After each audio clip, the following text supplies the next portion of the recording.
आपको जानकर अति हर्ष होगा कि BTF फाउंडेशन और तस्नीम फाउंडेशन अल्पसंख्यक एवं बहुजन पत्रकारों को सम्मानित करना चाहता है, जो अल्पसंख्यक एवं बहुजन समुदाय से आकर पूरी लगन एवं ईमानदारी से पत्रकारिता के क्षेत्र में कार्य कर रहे हैं।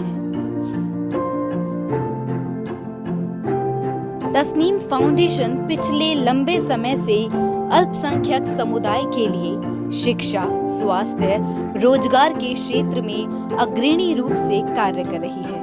साथ ही राजस्थान का पहला उर्दू चैनल भी संचालित कर रही है। इस कार्यक्रम में पधारकर इस समारोह को सफल बनाएं।